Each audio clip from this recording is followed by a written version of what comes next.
पे शहर के लिए और सबसे बड़ा जो कलंक हमारे पवित्र ब्रह्म सरोवर की और हमारी आस्था को किस प्रकार से इन मुनाफेखार लोगों ने, आप एक चीज देखें, ये शहर का कूड़ा डालने का डंपिंग जोन जो कि केडीबी की जगह में है, ठीक सामने। मैं आपसे रिक्वेस्ट करूंगा अपने कैमरे में दिखाएं भी कि ब्रह्म सरोवर 10 कदम की दूरी पे साथ लगता महात्मा बुद्ध जी का स्तूप, उसके साथ में कुरुक्षेत्र विश्वविद्यालय, साइड में गुरुद्वारा साहिब और पीछे एलएनजेपी हॉस्पिटल और बहुत सारी संस्थाओं की धर्मशाला, और शहर का हर निवासी लगता है दिन में एक बार काम धंधे के लिए इधर से जरूर गुजरता है, और साथ में पुलिस स्टेशन। तो बड़े शर्म की बात है, आज तो ये लोग ट्रालियों को लेके जा रहे हैं, देखें आप, परंतु पिछले 1-1.5 साल के अंदर इन्होंने शहर को जो कलंकित करने का काम किया है, आज हम उसके विरोध में यहां ताला लगाने के लिए आए हैं। ये नौबत इसलिए आई क्योंकि हमने बार बार रिक्वेस्ट करके बार बार इनसे प्रार्थना करी, डीसी मैडम से भी, ईओ साहब से भी, डीएमसी साहब से भी, और इन ठेकेदारों से भी जो कि बिल्कुल अवैध तौर पे काम कर रहे हैं, कि आप इस प्रकार से हमारे शहर को दूषित ना करें। आप देखिए, थोड़े से दिनों में पीछे गोगा मेड़ी है, लोगों की आस्था जुड़ी है, वहां मेला लगना है। नवंबर दिसंबर में गीता जयंती का फंक्शन होना है, और भी बाकी बहुत सारे ऐसे आयोजन हैं जो समय समय पर, हमारी तो धर्मस्थली है, धर्म नगरी है, ऐसे आयोजन होते रहते हैं। और सबसे ज्यादा शर्म उन लोगों को आनी चाहिए। ठीक है, हम 15 अगस्त को आजाद हुए हैं, कुछ लोग आज तिरंगा यात्रा निकाल रहे हैं, क्या वो एक कचरा यात्रा भी देखेंगे जो हमारे शहर के दिल पे रेंग रही है? इस कचरा यात्रा के बारे में भी बात करेंगे। शर्म आनी चाहिए उन लोगों को, और शर्म आनी चाहिए उन लोगों को जो विधानसभा में खाली आवाज उठा के और शाम को यहाँ मुच्छों पे हाथ फेरते हुए सैर करते हैं। मैं बात कर रहा हूं स्थानीय विधायक की। क्या विधायक ने सिर्फ विधानसभा में बोल दिया इसका सोल्यूशन हो गया? और क्या पूर्व मंत्री, सबसे पहले उन्होंने सेक्टर 10 को दूषित करा, वहां कोर्ट परिसर के पास, हमने बड़ी मुश्किल से उसको वहां से ठीक करवाया। नियमानुसार क्या होना चाहिए, और ये नियम मेरे बनाए हुए नहीं है, इसी नगर परिषद के बनाए हुए नियम हैं।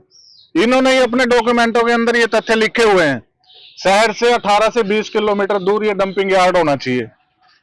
इस डंपिंग यार्ड के अंदर डिस्पोजिंग इंस्ट्रूमेंट यानी कि डिस्पोजिंग मशीन होनी चाहिए, जबकि सरकार इस चीज का पैसा इनको मुहैया कराती है, परंतु अपने मुनाफे के चक्कर में और राजनीतिक लोगों के रसूख के नीचे ये लोग इन चीजों को आयाम दे रहे हैं। मुख्यमंत्री जी के नोटिस में भी मामला लाया गया, डीसी के नोटिस में भी मामला लाया गया कई बार, तो क्या लगता है, क्योंकि आप स्थानीय विधायक की बात करें, स्थानीय विधायक ने इस मुद्दे को उठाया भी विधानसभा में। अशोक जी, इससे शर्म की क्या बात होगी? हमारी सीएम सिटी कहलाती है।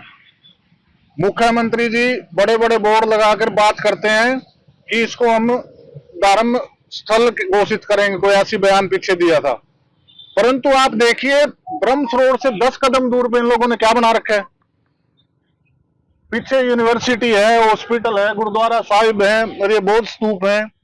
तो इससे शर्म की बात क्या होगी इनके लिए? और मैं तो मुख्यमंत्री जी के लिए भी कहूंगा, बार बार अगर संज्ञान देने के बाद आप इसमें कोई एक्शन नहीं ले रहे, तो कहीं ना कहीं इस भ्रष्टाचार में आपका आशीर्वाद है ऐसे लोगों को। क्योंकि हमने पता किया, ये ठेकेदार इतना बड़ा है, दिल्ली से लेकर चंडीगढ़, कैथल, सब जगह इसी की कंपनी चल रही है। तो कहीं ना कहीं आप लोग भी समझते हैं, नॉर्मल रसूख का इंसान ये तो नहीं कर सकता। तो आप आज ताला लगाने आए थे यहाँ पे, तालाबंदी करने आए? बिल्कुल जी, परंतु पता यहाँ आगे पता लगा इन्होंने कल इसको बंद कर दिया। आज से पहले भी ऐसा हुआ था, हम आए तो इन्होंने बंद कर दिया। अब एसएचओ साहब यहाँ खड़े हैं, ये कह रहे हैं कि ईओ साहब आएंगे। ईओ साहब ये पूर्ण रूप से हमें आश्वस्त करें कि आज के बाद यहाँ कोई गाड़ी नहीं आएगी, जो कचरा अंदर पड़ा है इसको साफ कराएंगे, तब हम यहाँ से जाएंगे, नहीं तो इसका विरोध ऐसे ही जारी रहेगा।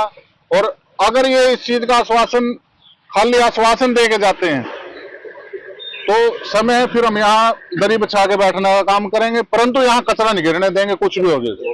आश्वासन की अगर बात करें, डीसी ने दे चुकी है और जिला सचिवालय के चेयरमैन उन्होंने भी दिया है, लेकिन अभी तक तो आश्वासन साहब ये लोग बड़ी मोटी चमड़ी के हैं, इनकी चमड़ी भ्रष्टाचार के अंदर संलिप्त हो गई, इतनी मोटी हो चुकी है कि लोगों के जो नॉर्मल जीवन के अंदर बाधित करने वाली चीजें हैं उनकी तरफ इनका कोई ध्यान नहीं है।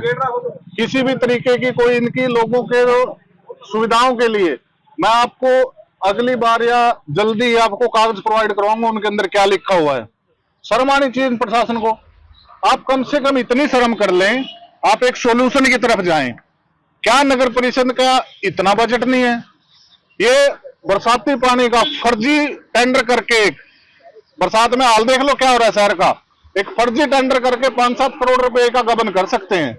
क्या ये 2 किले की जमीन लेके उस चीज का सॉल्यूशन नहीं कर सकते? कहीं कर सकते हैं, परंतु उनके लिए नियत और नीति चाहिए। सॉल्यूशन 100 तरीके के हैं, वो हम बता भी देंगे, परंतु इनकी नियत होनी चाहिए उसको करने की। देखो, हमने कोशिश किया है जी, हम कोशिश कर भी रही हैं। कई बार मैं खुद जाके आया हूँ, बारणा में मैं गया था, उसके बाद पीपली में जो हमारी साइट है वहाँ पे हम गए थे।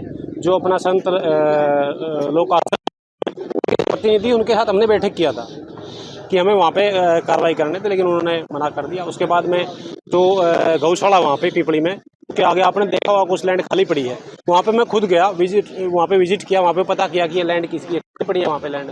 वो पता चला कि सारा की लैंड है, और मैंने उनके जो इंचार्ज है उनसे बात किया, उन्होंने मना कर दिया। उसके बाद हम वजीदपुर में भी गए थे, हमारी टीम, वहाँ पे भी हमें लैंड मिल नहीं पाई। हम कोशिश कर रहे हैं लगातार कि हमें लैंड मिल जाए। तो सीएम साहब ने 3 महीने पहले भी आपको कहा था कि ऑर्डर किया डीसी मैम को कि यहाँ से हटाया जाए। तो कि माड़ी का मेला भी आ रहा है, गुरुद्वारा भी, धार्मिक संस्थान भी, आसपास सभी धार्मिक स्थल है, अगर बड़ी बात नहीं, हम वही तो बताया ना कि हम उसके लिए कोशिश कर रहे हैं। हमें लैंड मिलेगी तो हमें तुरंत बंद कर देंगे नेक्स्ट दिन से, जैसे हमें लैंड मिलेगी। कि यहाँ कूड़ा गलत डाला जा रहा है क्योंकि इतने धार्मिक स्थान है। देखो, ऐसा है, शहर के बीच में तो वैसे ही कूड़ा नहीं होना चाहिए, बट हमें लैंड मिल नहीं रही है, वो हमारे पास एक ऑप्शन नहीं है। अब एक हफ्ते का अल्टीमेटम है, क्या कुछ कार्रवाई करना है? देखो, हमारी तरफ से तो कोशिश जारी है। हम तो, मैं बता चुका हूँ कितनी कोशिश हम कर चुके हैं। अभी लैंड मिलेगी तभी तो वहाँ पे डाल सकते हैं ना। सर, ये डंपिंग जो शहर के बीचों बीच है, अगर आप मौसम बरसात हो गया, कोई अगर बीमारी फैली हो उसके लिए पास नहीं, उसके लिए हमने कंपनी को बताया हुआ है कि वो इस चीज़ के रिगार्डिंग साफ सफाई का ध्यान रखे, और जो मेडिसिन वगैरह उन्होंने यहाँ पे डालनी होती है वो डालता रहे।